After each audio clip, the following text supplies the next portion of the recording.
Assalamualaikum warahmatullahi wabarakatuh. Saya dari kelas 2019 dan ingin mempresentasikan tentang penelitian, eksperimen, dan survei dari mata pelajaran metodologi penelitian. Saya Ivan Marwan dan ada teman saya Banur, teman saya Lutfi dan Afian Syahri. Penelitian eksperimen adalah penelitian yang dilakukan dengan pendekatan saintifik dengan menggunakan dua set variabel. Set pertama bertindak sebagai konstanta yang Anda gunakan untuk mengukur perbedaan dari set kedua. Metode penelitian kuantitatif misalnya bersifat eksperimental. Situasi yang tepat menggunakan penelitian eksperimen. Yang pertama, waktu adalah faktor penting dalam membangun hubungan antara sebab dan akibat. Yang kedua, perilaku yang tidak berubah-ubah antara sebab dan akibat. Anda ingin memahami pentingnya sebab dan akibat. Jenis-jenis desain penelitian eksperimental. Desain penelitian pra-eksperimental, desain penelitian eksperimental sejati, dan desain penelitian kuasi eksperimental.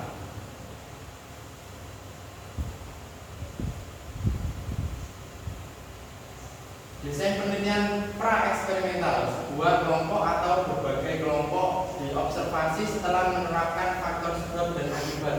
Anda akan melakukan penelitian ini untuk memahami apakah penyelidikan lebih lanjut diperlukan untuk kelompok tertentu ini.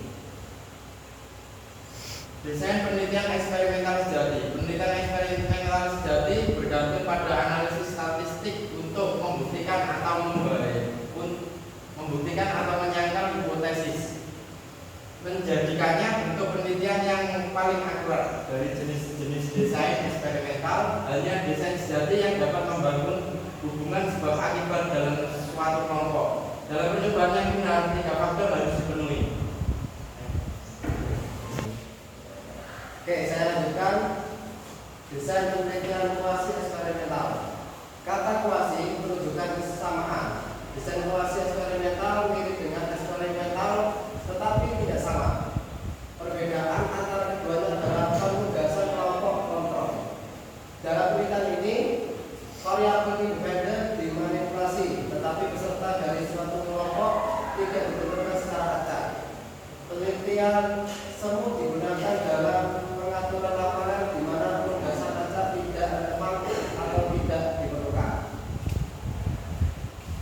Keuntungan dari penelitian eksperimental. Yang pertama, peneliti memiliki pegangan yang lebih kuat atas variabel untuk mendapatkan hasil yang diinginkan. Selanjutnya, subjek atau industri tidak mempengaruhi efektivitas penelitian eksperimental. Setiap industri dapat menerapkannya untuk tujuan penelitian. Selanjutnya, hasil spesifik, dan setelah menganalisis hasilnya, Anda dapat menerapkan penemuan Anda pada ide atau situasi serupa. Sedangkan kelemahan dari penelitian eksperimen, yang pertama, sulit untuk digeneralisasikan dalam kehidupan sehari-hari. Hal ini disebabkan oleh kondisi penelitian eksperimental yang sangat kontrol atau buatan, sehingga situasinya tidak seperti dalam kehidupan sehari-hari. Dan kedua, pelaksanaan penelitian eksperimental umumnya membutuhkan waktu yang relatif lebih lama. Selanjutnya, penelitian survei. Penelitian survei yaitu sebagai proses melakukan penelitian dengan menggunakan survei yang peneliti kirimkan kepada responden survei. Data yang dikumpulkan dari survei kemudian dianalisis secara statistik untuk menarik kesimpulan penelitian yang berarti. Metode penelitian survei. Yang pertama, online atau offline.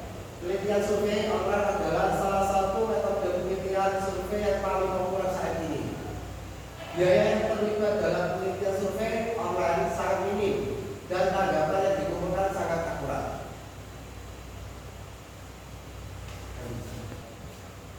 Oke, selanjutnya yaitu telepon. Penelitian survei yang dilakukan melalui telepon dapat berguna dalam mengumpulkan data dari bagian populasi sasaran yang lebih luas.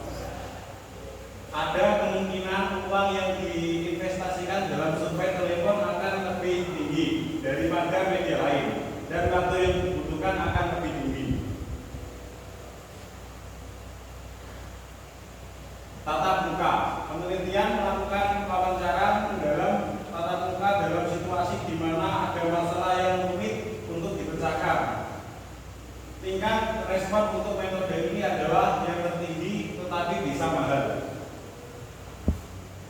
Kelebihan menggunakan survei: relatif murah. 1. Relatif murah. 2. Deskripsi populasi besar. Tidak ada metode lain memiliki kemampuan ini. 3. Menjangkau lokasi terpencil dengan menggunakan surat email atau telepon. 4. Sampel sangat besar memberi hasil signifikan secara statistik bahkan ketika menganalisis beberapa variabel. 5. Banyak pertanyaan diterapkan mengenai suatu topik sehingga memiliki fleksibilitas tinggi. 6. Pertanyaan standar membuat pengukuran lebih tepat. Yang terakhir yaitu 7. Memiliki kemampuan tinggi dalam menganalisis subjektif penelitian. Kelemahan menggunakan survei: 1.